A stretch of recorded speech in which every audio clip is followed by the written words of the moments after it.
You're supposed to say hello. Hello. Hi, guys. Hello, everybody. Do I have to say hello? I was trying to let you say hello you this just time wait for because me? the last two I said hello I don't first. give a shit. I'm Neither, Paige. but I like when you go first. I'm Cindy, I'm Jay. and this It's is Mom's the Word. where Mom knows best. Or at least. She's trying her best. Oh, yeah. Because the conversations before we record are always wild. We're talking about buttholes. Yeah, we were. Really? And it's really hot in this room, and Yeah. and then we just had some brisket Tacos. and brisket tacos, and so we're a little bit like, we got the itis. Yeah, I'm ready to take a nap. It's warm in here. My belly's full. I can't sleep in the heat, so Absolutely not. I would not. I would not sleep in here. There's it no would way. put me to sleep, but I I'd wouldn't have to stay get asleep. I'd have to get buck naked to sleep in this room right here. Oh. Can you sleep naked? This is hot. Yes. No. You can't sleep was a naked. song. Sleep naked when my thighs touch together. If they What? start to sweating, I don't sweat when I sleep. can't do it. I do. If do. it's hot, I do. I do. What's that song? If Ooh, I wear satin pajamas. Bucky no. Naked. Do you remember that song?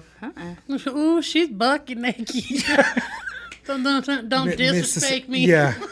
I don't know what the name of that song I have is. no idea. No, I can sleep naked. Nope. No. I At don't. least I I've do got not panties often on. because I I can go have without What a if kids. you top. shart? You shart in your sleep. One time I was sick and I sharted, so yeah. He's like, I'll be honest, I was very sick. I thought it was a fart and I he said sharted. that like once I was actually. Yeah.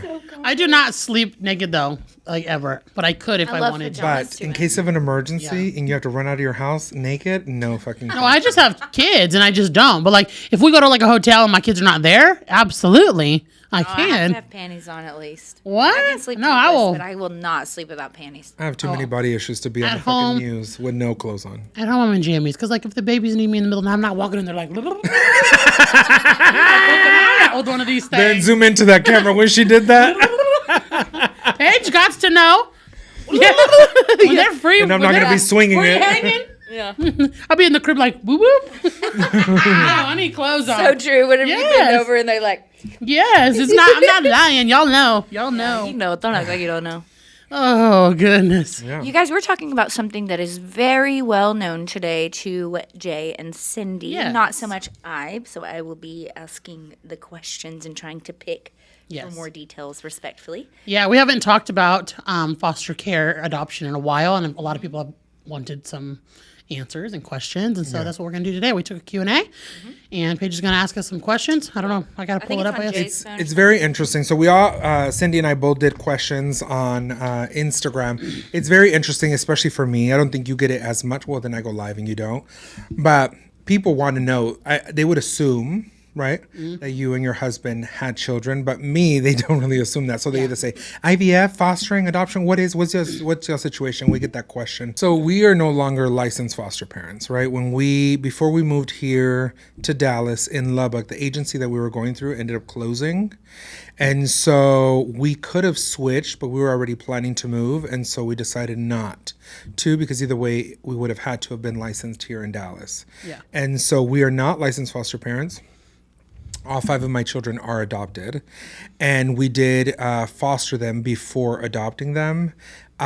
Originally, when my children came to us, it was supposed to be foster care. The goal of foster care is reunification, and so we were just fostering to help out. But unfortunately, at times when you are fostering, there are some children who do not get reunified with their parents, Or and even so family. yeah, and so long-term care adoption is needed, and so then yes, that can happen through fostering. But realistically, when you go in as a foster parent, you're going in there to provide a temporary home for children that need that temporary support, right? And so all of our children are adopted through foster care, but people will ask me like, oh, can you tell me about private adoption? I can't.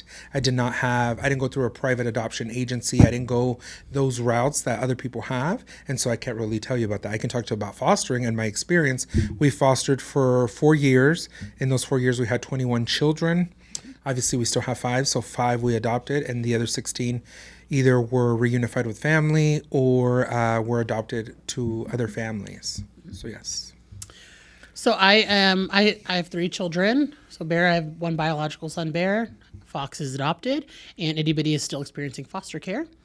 My home is not open currently. We have just, I guess, closed at 3. We capped our house at 3 for now because I had 2 babies back to back. When we got itty bitty, Fox was 9 months old.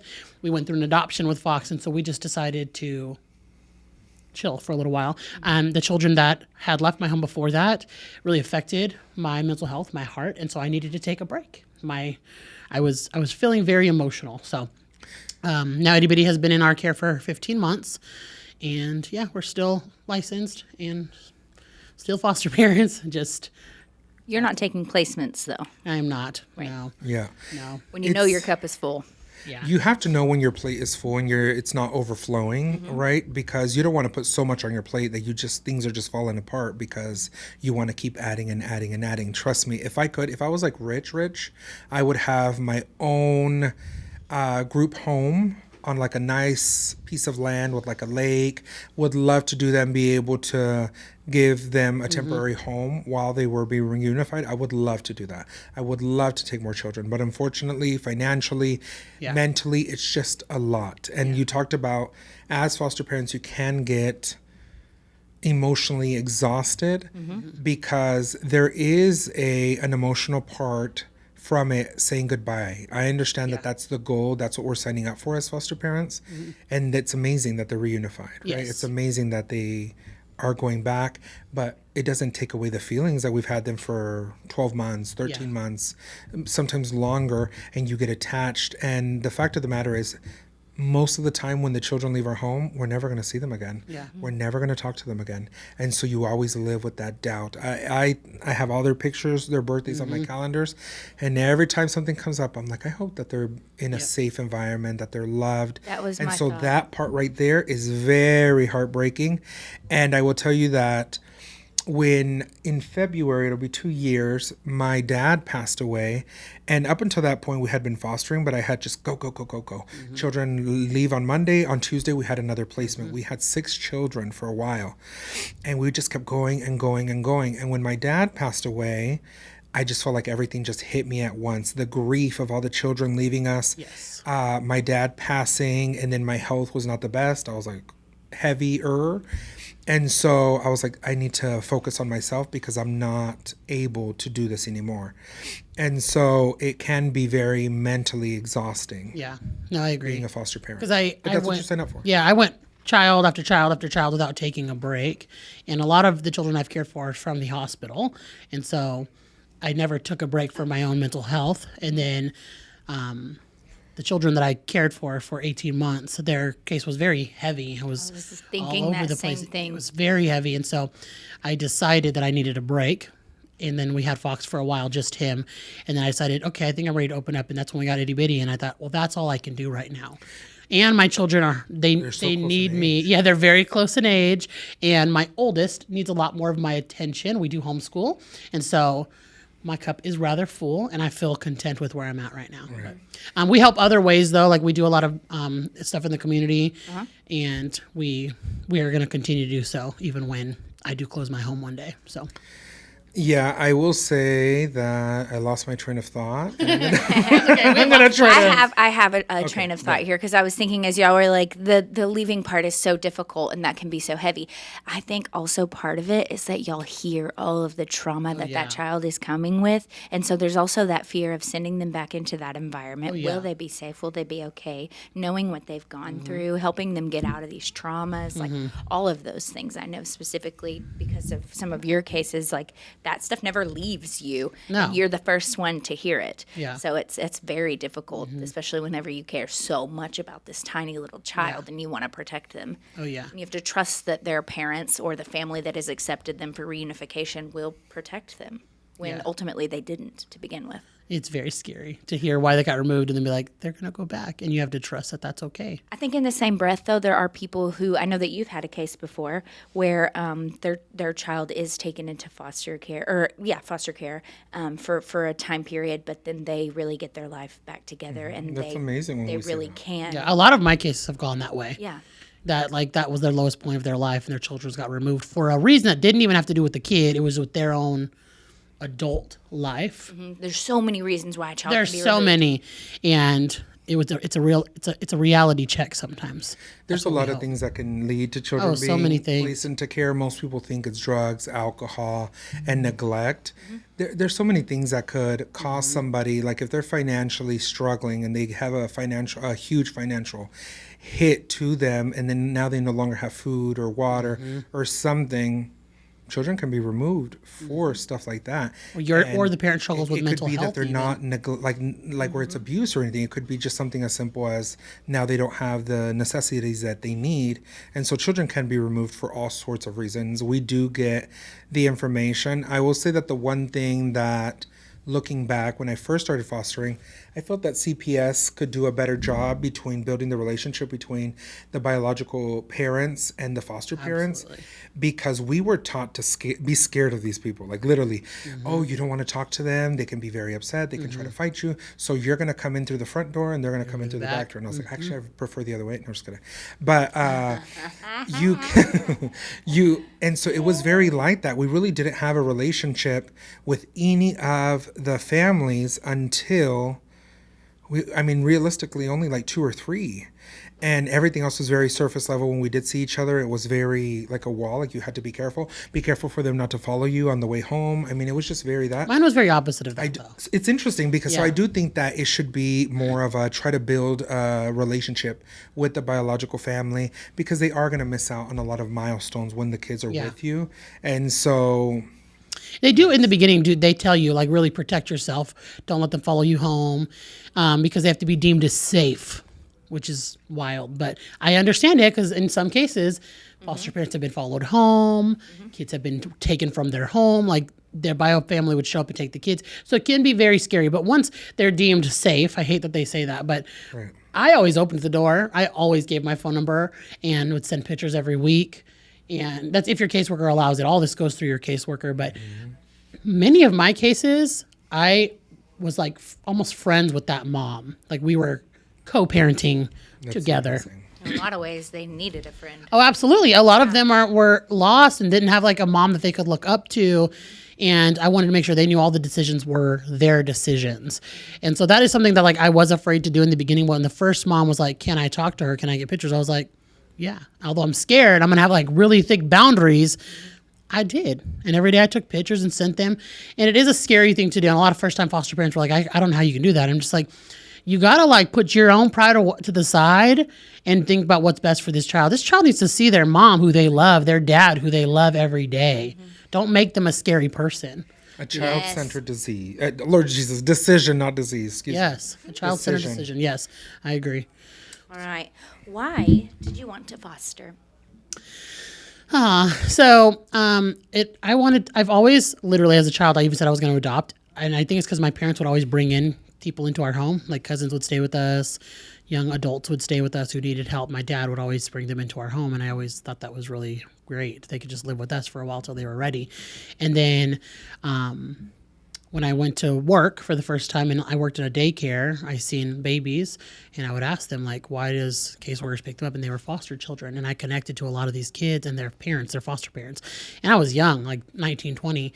And I thought it was a beautiful thing that they got to take care of these babies. And I always wanted to take care of babies. That was like, I wanted to be a mom.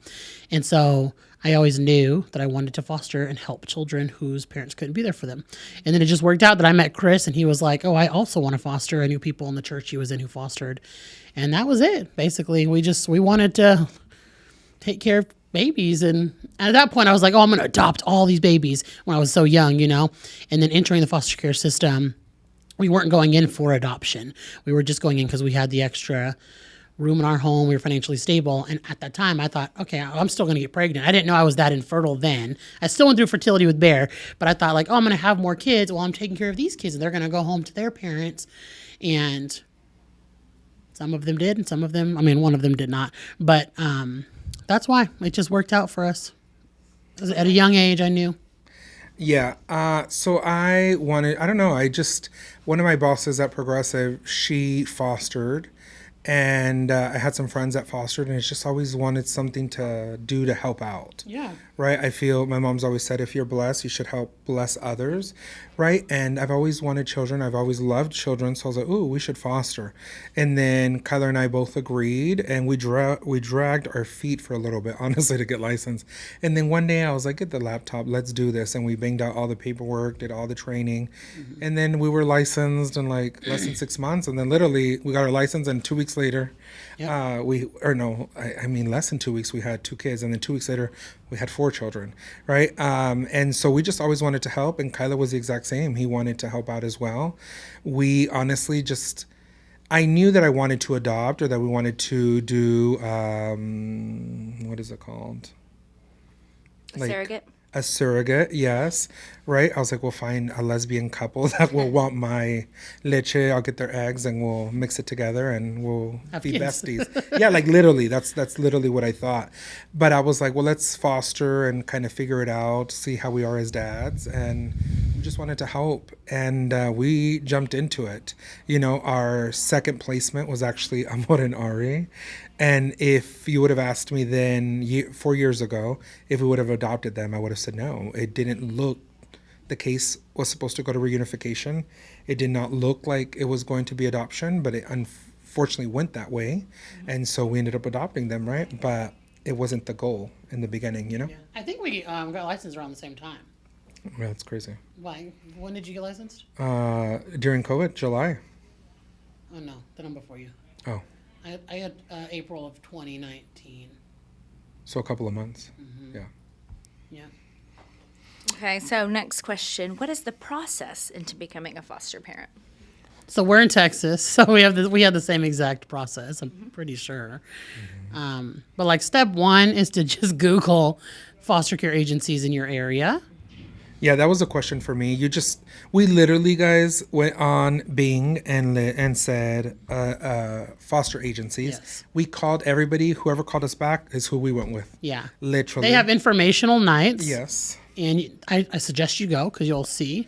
And then literally once you go, they'll give you a guideline. Like ours literally gave us paper for everything you needed to complete. Yep. And then after that, it is a lot of work, but I wouldn't say it's hard work. No, it's just a lot of information they need. Personal information, who lives in your home, the size of your home, background checks. And then training. Trainings, A lot of lots hours. and lots of trainings that you and your significant other, CPR. Yes. Safety plans to make sure everything's safe. One of the questions that I got is, do you have to be wealthy in order to foster or adopt, or do they have to have their own rooms? So the one thing is like they'll go and check your home, right, to make sure it's safe and that you have all the safety measures. Yeah. And so like say, for example, your house is 2,000 square feet. They'll look at the size of the rooms, and depending on the size of the room, they'll say, oh, you could fit 2 children in here. Now there is parameters based off of the age, the sex, all that good stuff once they get older. But realistically, they say if you had 2 kids of the same age, same sex, it would be 2 kids here, 3 kids here, or depending on your size. Yes. You might just have 1. So that's the major factor. They do ask you for questions financially if you are able to pay your own bills and you're financially stable to pay your bills. So as long as you can pay your bills, do you have to be wealthy? No. Do you have to be rich? No. Yeah, you just have to be financially stable, afford all your bills, and not be wanting this money for yourself. Right. Yeah. Right. Because How do foster homes get inspected? I've seen some teens on TikTok share theirs secretly. I'll be honest with you, I've seen some of these videos too, and I'm always blown away at what's getting past certain people, because every single month, I'm an active foster home. My agency comes to my home and walks my whole house. I'm talking, they walk the backyard, the front yard. They walk everything. They make sure every month my stuff's locked up and it's clean. Yeah, hot water. And my agency, and my caseworker comes every single month. So I don't know how some of these things, because I've seen that some children are living in a not a great environment, and that is not happening here with my agency. Personally, they're on top of things. Right. I think that, so realistically, you have your caseworker from the agency come, and CPS comes And CASA. every month. And my We didn't have a CASA, but My CASA comes CASA is every a month. court-appointed, what is Something the or acronym? another. Court-appointed Advocate. What's the S? I know you lost a lot. Social? No. Social advocate. Probably Maybe. social. But it's social basically workers. volunteers Yeah. that Yeah. kind of gauge a bridge between the foster agency or CPS and the judge with the child. Yes. Realistically, it's just another person that checks in on the kids. So realistically, that's a visit every month.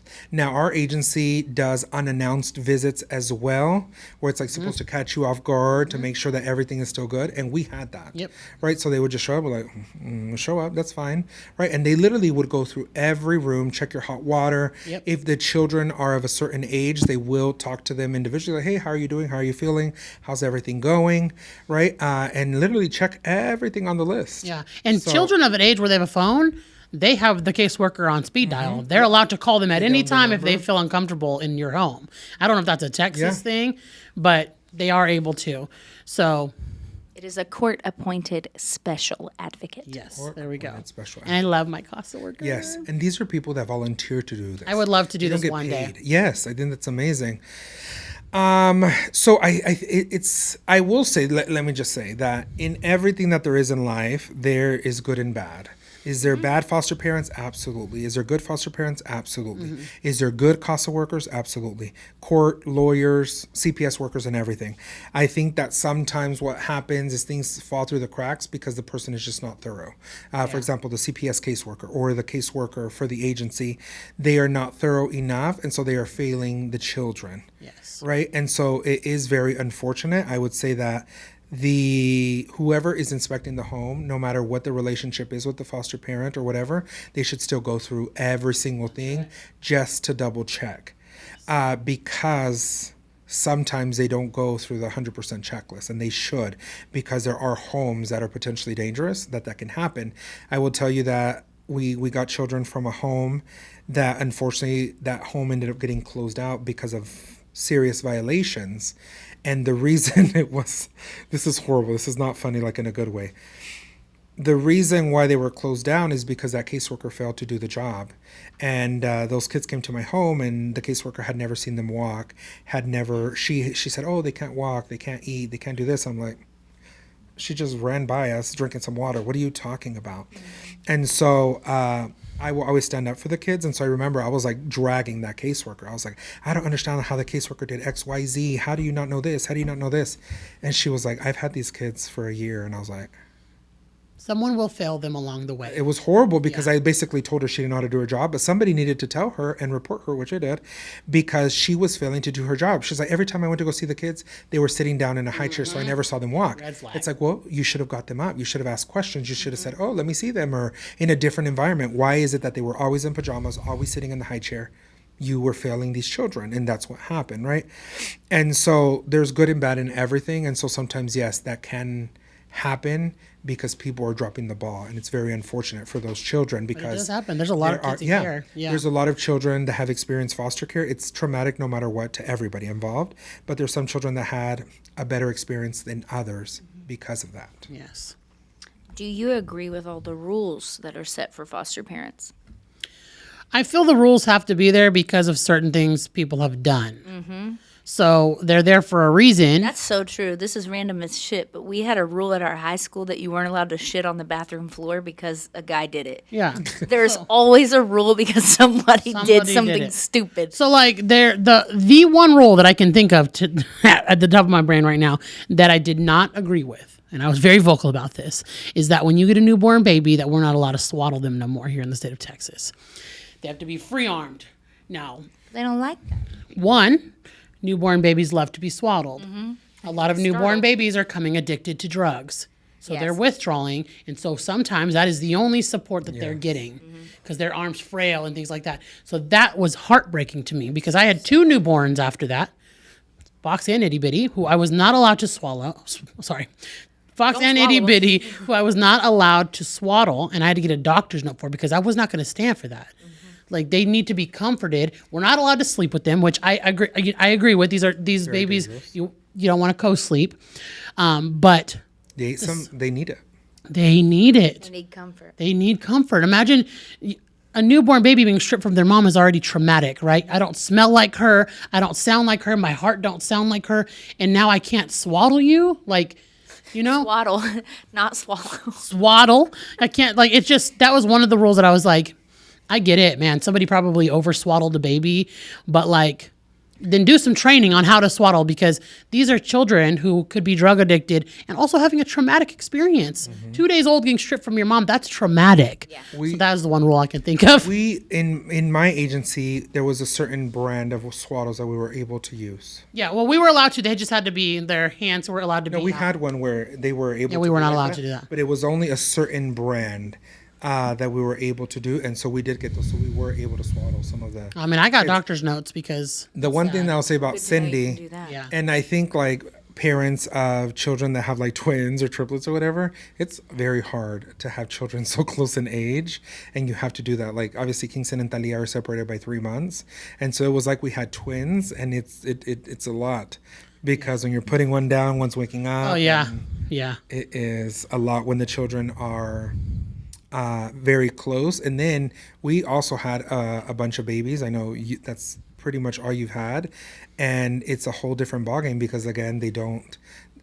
Some people think that babies that were taken from the hospital really don't have trauma or really aren't impacted, and that's just not true. You can read about it. You can ask your professionals, but they will experience trauma, whether that's now or in their future, and they are not accustomed to our smell, to our sound, to all of that, and so it is very, very traumatic. And some children, unfortunately, are detoxing from drugs as well, or other things, and so maybe even in the NICU, and so it is very hard. It's very sad. What do you feel like CPS workers could do to make that experience less traumatic for everyone involved? I feel for CPS, okay? Y'all, they have a hard job, and taking someone's child is not easy. No. That's hard, right? But I guess the only thing which we've just talked about is helping to bridge a relationship between the foster family and the bio family. I feel like that's important, not losing that. Because CPS has a hard job. You know, they have caseloads that are really full, and the good ones out there are really working hard. But yeah, I feel like that's important. Yeah, I would say just bridging the relationship between all three, where it's more of a partnership, right? I think would be best for everybody involved and for what's best for the child. I do think that, I mean, out of all the caseworkers we had, they were all amazing except for 2.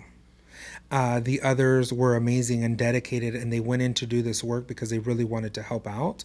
And it's honestly, they don't get paid a lot. They really don't get paid a lot. They have a lot of cases, and by cases they mean children in homes that they have to go and do. There's a lot of things that they have to do, and so they are. I can't imagine like underpaid, knocking and on a door and it is- being it like, is a very "I'm hard- from yeah. CPS Taking and someone's kid, yeah. I need Yeah, to have it's your a child." it's a very hard job, but I do think that maybe bridging the connection between all of us together to work together, because the end goal is a reunification. That's right. Yeah. How do you feel like you avoid burnout? I'm bad. For a while, I was burned out because I would just say yes because I wanted to help everybody, and I was like, Probably hard to say no It is very hard when you to know say that no. there's a child, an innocent child in Our need. agency would call us the gay couple that doesn't say no. yeah. So like we said yes to I got really burned out because I just wanted to keep helping, and I guess the way my body just told me I needed a break like that. Unfortunately, I am not the poster child for coping with burnout because I was burnt out, like emotionally drained, but still wanted to help. That of course was like, we got to take a break. Like we have to. Like we already have these children in our home who we want to give our full selves to. I wasn't prioritizing myself. I wasn't prioritizing my health. I wasn't prioritizing. So now I take what I know I can handle and take time for myself. Yeah, I think it's super important to know, again, when your cup is full so you don't take on too much.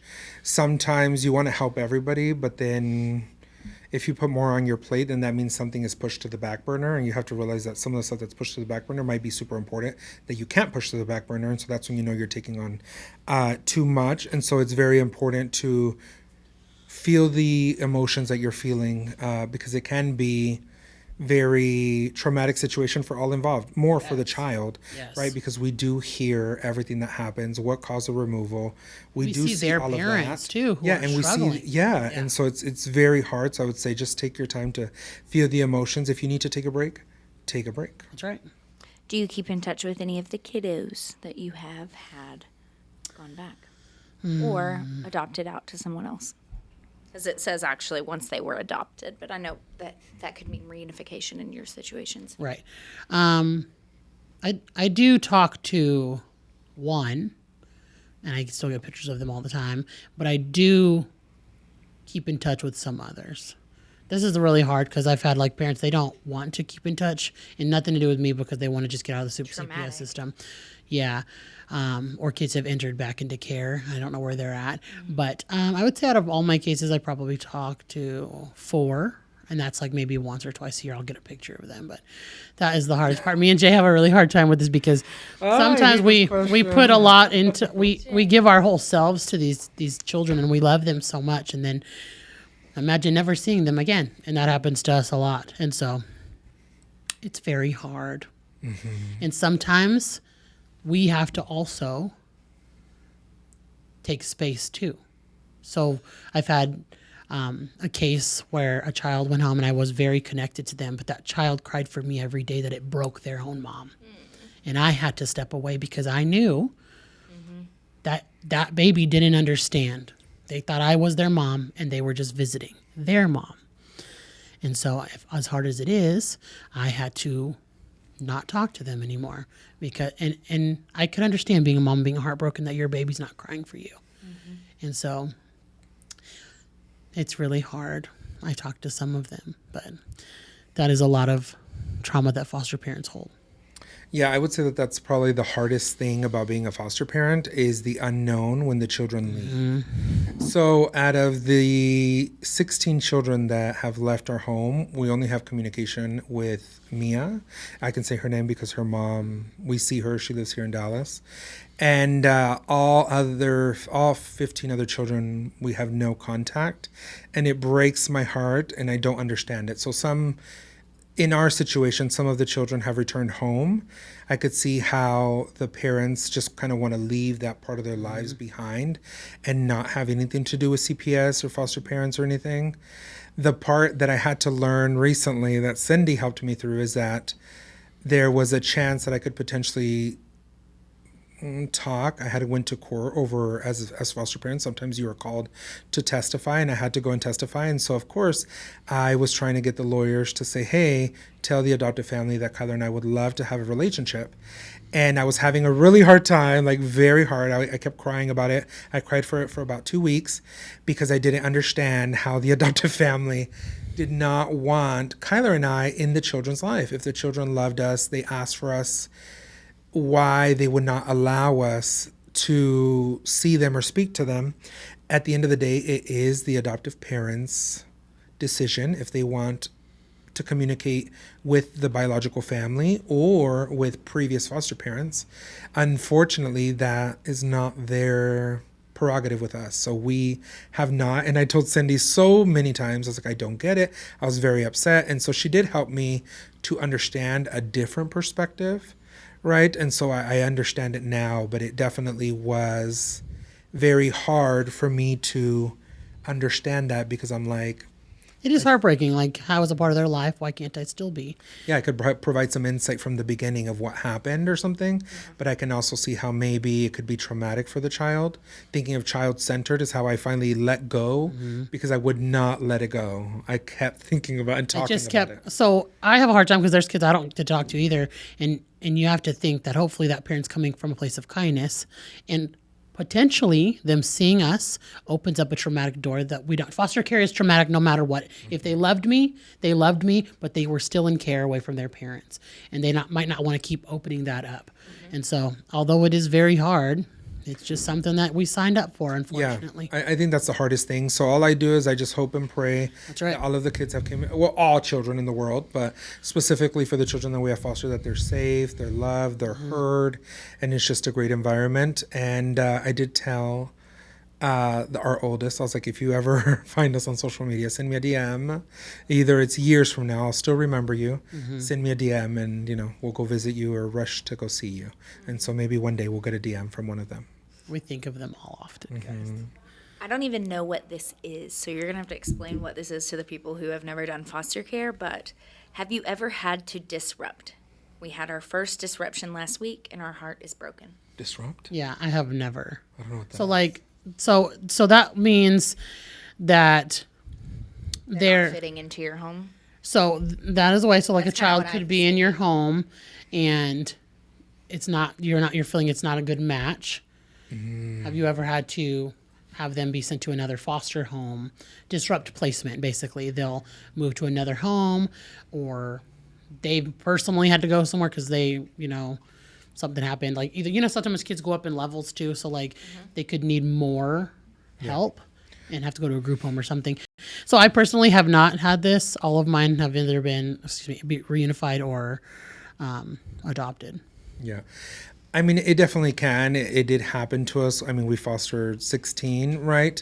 It has to be a good, safe environment for all. So depending on what you're licensed for, you might be licensed for like a, what is it called? Like, isn't there Basic. like, Yeah, for it's basic. And so depending on the child's need, they might be in a different category. And so they might have to go to different homes. And that definitely did happen to us. It's very unfortunate because every time a child is moved from home to home, it's very traumatic, and I think that builds even more the sense of I'm not wanted. Yes. And so it can be very traumatic, and so it is very unfortunate. It's very hard to do, yeah. But How long can a foster child stay in a home? Is there a limit? no. I think it depends on the state. Realistically, Yeah, I I know was about at to say least that. for us. That we experience is they want to they give the parents a year. They give them a plan, and they say you got to finish this plan in 12 months. And during this time, you're going to have to do X, Y, Z, and we're going to meet every 3 months. We're going to do this. And the goal is reunification. Unfortunately, sometimes as you're going, they'll say, okay, we're 6 months into it. It looks like we're still on the path to reunification. Unfortunately, sometimes it says, oh, this is not being worked. We're not really getting the cooperation. They're not attending visits or whatever the case may be. And so now the goals might change to unrelated adoption. That can happen. Now, what can happen is sometimes the parents are working hard for their children to be reunified with them, and they need extensions. So you can go into a meeting, and all of a sudden, like, well, Your Honor, we would like to give them another 6 more months, another 6. And extensions, what I've seen are they happen. They have to be for a valid reason. And children can be in foster care for 3, 4, 5 years. 5 years. Yeah. It just really depends. That's here in Texas. I know in other states. I Like have a people- friend Yeah. in Florida, Yeah. and it's been like 5 years. Yes. Lots of years fostering, and so I think it just depends on the judge and the state. Yeah. My longest case is 18 months, and then they went. Mine was, technically a Morinari. It took us almost 3 years to get towards that because there was a lot of things that happened, extensions and all. And they of try that. to give them a chance because y'all know life is hard. Like securing jobs and cars and homes and being mentally stable and going to classes, it takes a lot of work. So if you're trying a little bit, they're going to give you time. But yeah, mine was 18 months because we had the extensions. Yeah. But That 12-month thing rips my heart out a little bit.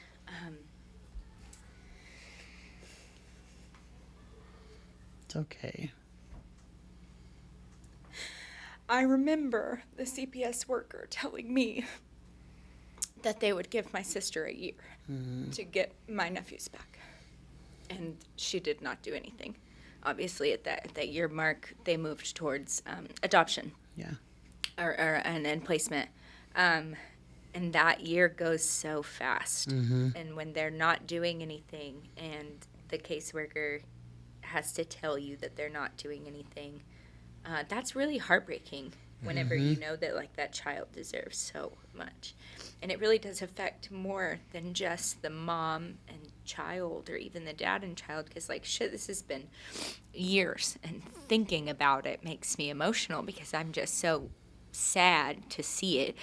Because I know how much my sister loves her kids. She really loves her kids. But I also know my nephews, and especially my niece, deserved better. And so there's a bit of anger in it, obviously, and frustration. But I know that the state puts those things in place because there are people like my sister who it became very clear she was not going to show up. Yeah. And that sucks. Yeah. And it's very hard, but It's very it heartbreaking. is what it is. And living that is even harder. Like showing up to visits and nobody comes is really hard. It is very hard when you go to a visit and the kids are very excited to see their parents and then they don't show up. You have to stop saying, we're going to see your Yeah. parents. That's what we did is we would say, oh, we're just going to go out. But the kids are smart and they know where you're headed to. And so we would just get there once we knew it was going to happen, just to make sure, because it was very heartbreaking. And you could see the child's behaviors Yes. and feelings change because unfortunately the visit didn't happen for whatever the reason is. Could have been valid, but they would still It's heartbreaking. be upset at that. It is something that is truly heartbreaking to keep going and no one to show up at all for them at all. Because in the foster care system, when your child is taken from you, you have the opportunity to call as many family, friends, uncles, cousins, neighbors to take care of your child. And nobody shows up. It's Or they just flat out say no. Or they say no. And we know not everybody can take on other children. We get it. We get it. But it is heartbreaking at the end of the day to think nobody wanted that child. And you know what? I'll take this opportunity to say that I've had people question why would I call CPS and not take my nephews. I was 19. No, was a that is no child. fault to you. I was a single young Yeah. girl with no home, no car. My dad sold my car for $100, Yeah. turned off my cell phone. I had nothing to my name.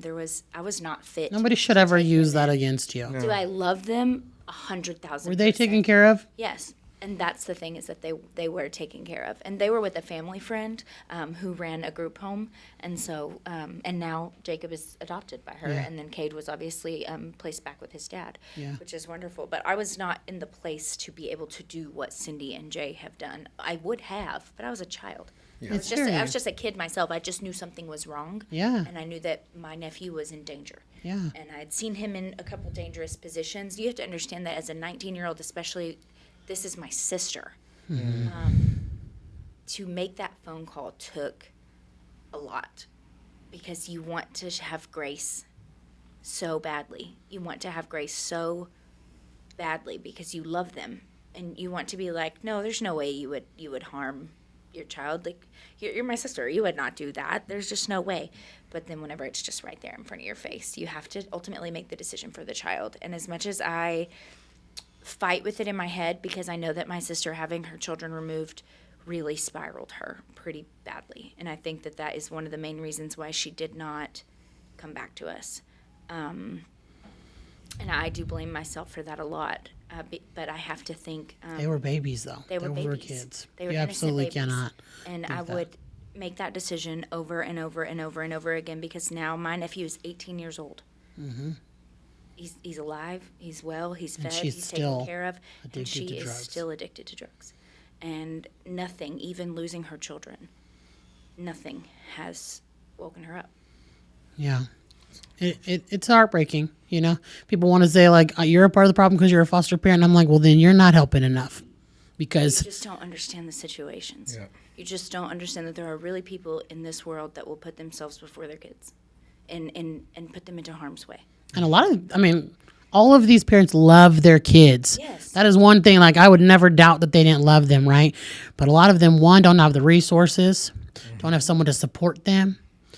And so that takes a really hit to their mental health. And unfortunately, their kids are affected by that. So, Forever. forever. I'll tell you, my nephew is 18 years old, and he does not understand why. No. Like, how come she couldn't just for us? Yeah. And so that's very difficult to navigate with him even, and to try to validate, like, yeah, your feelings are totally valid, and you're allowed to feel that way. And he even gets somewhat frustrated sometimes, because he will be like, don't answer her phone call. Don't answer that. Don't send her anything. And he's like very much like, he's in that angry teenage stage right now, where because she left rehab, he's mad. He's mad at her. And I understand that. But he's at the stage of like, no more. Yeah. And he flat out like was like, I don't want to. Well, you're a really good place for him to be, you know? You've been through your mom leaving you. Well, I think having y'all as friends has honestly helped me more with that than even with my own mom. As much as I can validate his experience and his feelings because of my own mom and because of that, like, why couldn't you be different for me? But because of being friends with you guys and seeing, like, how y'all have to handle certain things, it makes it a little bit easier for me to talk him through things and to not put myself into his position because as much as like my trauma hurts me, it's not his trauma. Yeah. And so I can't say like, oh, well, I know exactly what you feel. Right. Well, I know what I feel and how different. it happened to me, but I don't know what he feels. So I try to just validate him and say, you're right, honey, it does feel like this. And then just push love into him because that's right. really all you can do for a child that has a lack of parent, whether that's a dad or a mom that doesn't show up for them, or it's a foster situation or an adoption situation. There is a time where that child feels like, how come I wasn't wanted? Why was I not good enough? All these other families have their parents and they loved them enough just because they existed that they stayed and they did good things for them. How come what was missing within me that I couldn't have that? And you have to almost fill that child's hole with all of your love to try to keep them from Being present, listening. being in pain. The feeling of being unwanted will probably follow most, or I would say all, Forever. foster children. And they will feel that. As adoptive parents, we'll have to kind of help the kids manage or help them cope and understand through conversations, therapy, whatever's needed to talk to the kids, because there will be a time where my children will have those questions, deeper questions, that we do educate them on what fostering is, adoption, to their skill level. Right now we have books. Eventually they will grow up and then we'll have to answer those tough questions of why they came into our home, what happened. The one thing I will say is, as an adoptive parent, I would advocate for you as an adoptive parent, for you to try to build a relationship, if you are able to, if it's the right moment, with the biological family, because child-centered disease, that would probably be the best option. Child-centered. What did I say? Child-centered disease. Lord Jesus. Why did I keep saying disease? Child-centered decision. I'm so sorry. Child-centered decision would be that the children will be curious to find out where they're from, who they come from, Absolutely. what led them. And so if us as adoptive parents can facilitate some of those conversations, that would be great. One of the questions I always get is like, what if it's not safe for them? The answer is very simple. Let's say that we're all going out to eat and there's someone in that room that is not safe for my children. I'm going to remove them from that situation. And let's say that someone made a mistake that got their children removed. Will you hold them against that mistake 10 years, 15 years later? Like, let's say they came back and said, I made a mistake. I want to do whatever I can to be in my child, in our child's life. Will you do that? Why not? Just because someone made a mistake years ago does not mean that they should be held to the fire for the rest of their lives. Right. Does it have to be a good environment where, Like, if you hit that child, I don't know. I'm sure that there are certain situations where it's different, right? We're talking about there's very severe cases. We're not talking about those. Yeah. We're talking about the ones where there could have been some other factors that are not child abuse to that extreme or anything like that, right? But let's say that it was resources, something, bad decisions, whatever, drugs, addiction, whatever. If they made a mistake and they're willing to learn from that and they come back later to say, hey, adoptive parent, I would love to see my child. I would love to build a relationship. In my opinion, it would be best for you to facilitate that as an adoptive parent, to build that relationship with them, because eventually when those kids get older and they can make their own decisions, they will go look for that. They will go search the truth that you are denying them, or that you didn't educate them, or that you hid from them. And I think that it would help your child along the way to kind of give them their story and let them know. And then when they're older, they can make the decisions. If they want to continue that relationship, continue it. And if they don't want to, they don't want to. But that's just my personal thing that I would say. So some of the questions that I get a lot for me, guys, is I do have 5 children and they want to know if they're siblings. First of all, the way that you ask me that question, I'm going to have 2 responses. If you ask me, are my children siblings? Yes. My children are adopted. They're Kyler and I's, and they're siblings. Now, if you ask me, are your children biologically related? Then the answer would be no. Right? Well. So, well, technically, right? 4 out of my 5 children are biologically related, right? The only one who is not biologically related is Talia. We adopted Talia a year before we adopted our sibling group. And people always ask that story. So initially, when they first came into care, we only had Amor and Ari. Grayson, unfortunately, was sent to another home.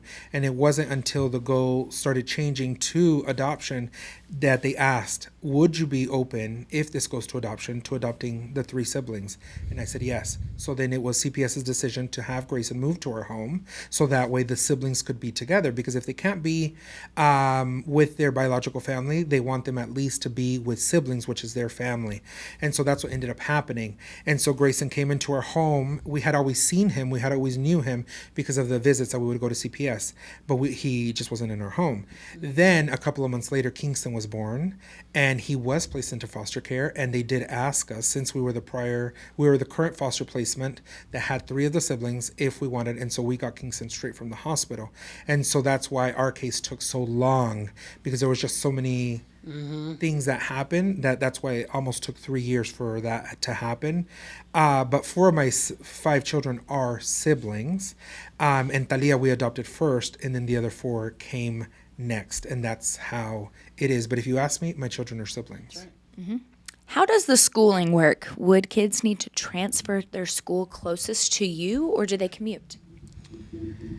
They transfer. Yeah. Unless you're in the same. That you're in is the so same district. sad. Yeah. It is. do. It's very hard They've already because they're gone through being ripped so from their much. family. They're trying hard to stop doing that now. Oh. So Texas was taken over by Empower. Empower now runs the child care wellness system, and they're trying to keep kids in the county that they're being pulled from, but it is not always happening. It's very hard because there's a shortage of foster parents. Yes. And so if the city, let's say that they're in or small town, let's go back where I used to live in Lubbock. If the parents are in Lubbock and there's no foster homes, they have to go outside of that region to find. And if there's nobody in that region, you go. they go to Dallas, they go to Houston Yep. to find them a home. The thing that's very unfortunate, guys, I am very soft to siblings because I have a sibling group of 4. Most of the time, large sibling groups are split up. There is not a lot of foster placements that can take 4 kids at once, that either have the space or the want or the desire ability. to bring in 4 children all at once. Yes. It's a lot, right? And so sometimes foster parents don't do it because of the capacity, or because they're not able to, or maybe they're not even licensed to. They don't have the space. So sometimes what happens is they call everyone around and like, okay, we have 4 homes. 1 of each kid is going to go to every home because that's what we have right now. There's nothing that we can do. And so that is very unfortunate that sometimes siblings are placed into multiple homes across the county. And then they have to go to school there. So they And do yes, strip from their whole areas, which is so sad, but there's not enough foster families. yeah. So Oh, wow. What do you feel the best way would be to tell your child that they're adopted? mine already know. I don't tell. It's an open conversation. nothing, literally. They really, and you have to again know the age of the child. It's best to lead with the truth. In everything that we do in the life, it's best to lead with the truth. Heterosexual couples have the ability to lie to their adopted children and say, oh, you're mine, right? And then the kids grow up and they realize that their parents lied to them their whole year. You should not lie. Now, my children are very young. We have a lot of books that talk about fostering and what fostering is. We have a lot of books about adoption, different topics that bring up the conversation to their age comprehension right now. As they get older, we will build upon that. But my children understand what fostering is. They understand what adoption is because we still help out the community and we'll say, oh, this is going to children experiencing foster care. It's, they're not with their families right now, or they might be struggling. We're helping them out. So you can start very, very young and build the comprehension level as they get older. Yeah. So I would It'll say never both. be a secret, though. No, it should not be a secret. So of course Fox is too. So he doesn't necessarily know it, but we are not tiptoeing around any situation. So like when we talk to Bear, Fox is there. He understands, and he is adopted. We don't make it a big thing, but for us, definitely books. And then I'm very lucky that I'm friends with Jay and his children are adopted because my children do get to see that. And one day it's going to be a great conversation why do they have 5 kids? Well, they're adopted just like you were. And so surrounding myself with other people too who are adopted, and but it's always going to be open conversation. Yeah, I think it's a little easier for that. Our children have seen, all of our kids have seen kids leave our home, right? So they've experienced foster care firsthand, so they understand it, and we just talk to them about it. Every child who's come into our home is part of our family, and so my kids still talk about the kids that have left, and like, oh, our cousin this, our cousin this, so they understand it. The last question that I'll answer for my kids is when Ari came into our home, he was 9 months. Amor was 18 months. Talia and Kingston were newborn, so days out of the hospital. And Grayson was 3. And so my children are now 7, 6, 5, 4, 3.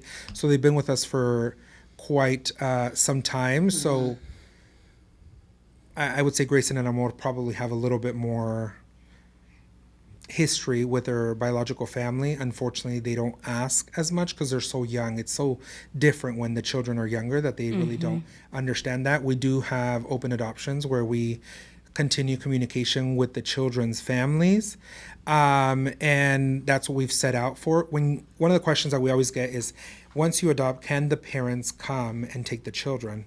When you adopt a child, you're legally their parents. Yeah, or that's legally your child then. Child and responsibility, so that really can't happen. That would be kidnapping. Right. That really realistically can't happen. Now, every adoptive parent has the opportunity to do an open or closed adoption.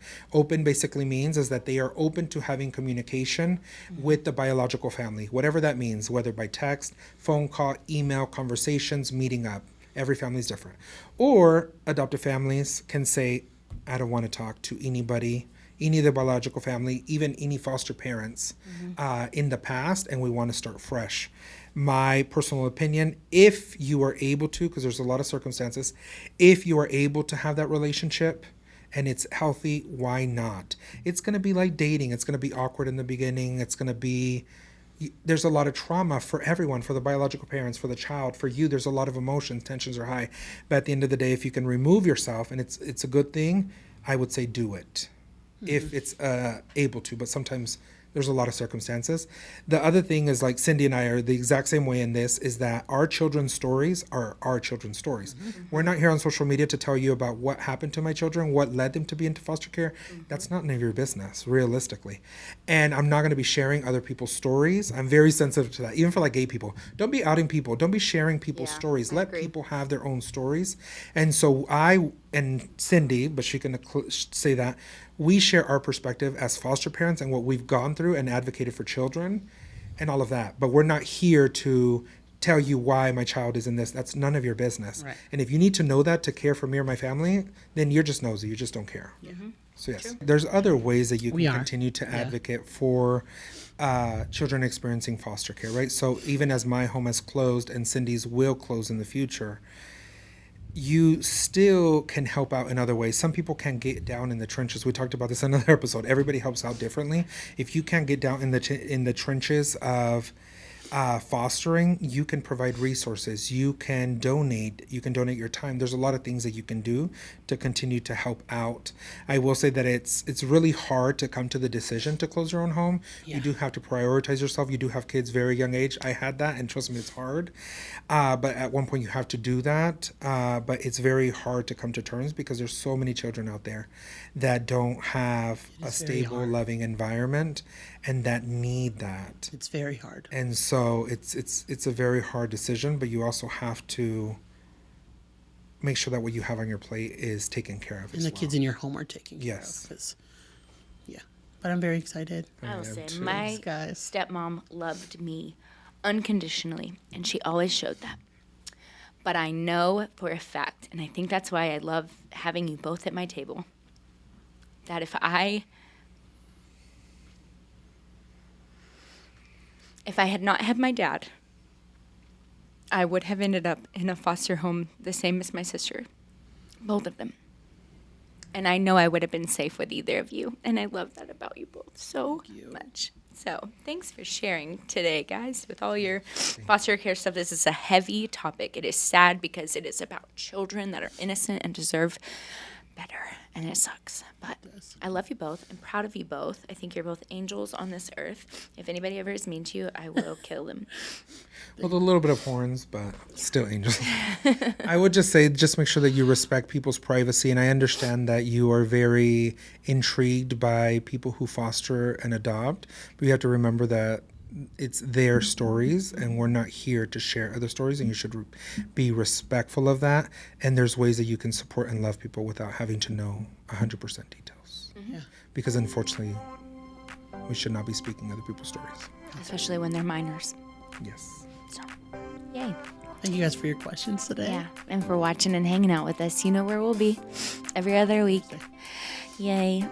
Keep the giggles going. And the love flowing. And until next time. Mom knows best. At least she's trying her best. Yeah.